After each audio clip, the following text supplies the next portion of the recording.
ಬೆಂಗಳೂರು ವರದಿಗಾರರ ಕೂಟಕ್ಕೆ ನೂತನ ಅಧ್ಯಕ್ಷರಾಗಿ ಆಯ್ಕೆಯಾದಂತ ಆರ್.ಟಿ. ವಿಠ್ಠಲ್ ಮೂರ್ತಿ ಅವರನ್ನು ಮಾನ್ಯ ಮುಖ್ಯಮಂತ್ರಿಗಳ ಮಾಧ್ಯಮ ಸಲಹೆಗಾರರಾದ ಶ್ರೀ ಕೆ.ವಿ. ಪ್ರಭಾಕರ್ ಅವರು ವಿಧಾನಸೌಧದ ಕಚೇರಿಯಲ್ಲಿ ಅಭಿನಂದಿಸಿ ಗೌರವಿಸಿದ್ದಾರೆ.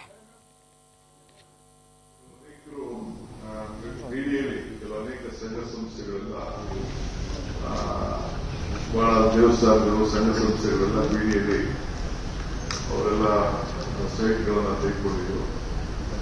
ಅವರಿಗೆ ಒನ್ ಟೈಮ್ ಟ್ಯಾಕ್ಸ್ ಬೆನಿಫಿಟ್ ಅನ್ನ ಇಂಟ್ರೆಸ್ಟ್ ಬೆನಿಫಿಟ್ ಅನ್ನ ಕೊಟ್ಟಿದ್ದೇವೆ. 120 ದಿನ ಒಳಗಡೆ ಅವರೆಲ್ಲ ಏನೇನು ಕಟ್ಟಬೇಕು ಎಲ್ಲ ಕಟ್ಟಬೇಕು. ಕಟ್ಟಿದ್ರೆ one time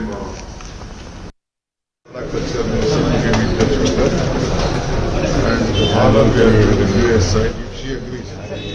Because sometimes we have to take a permission. If she agrees, we are going to give a G category sign in Bangalore. And what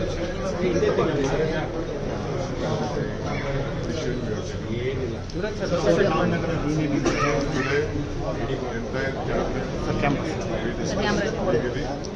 I am very happy to announce that Ramnagar district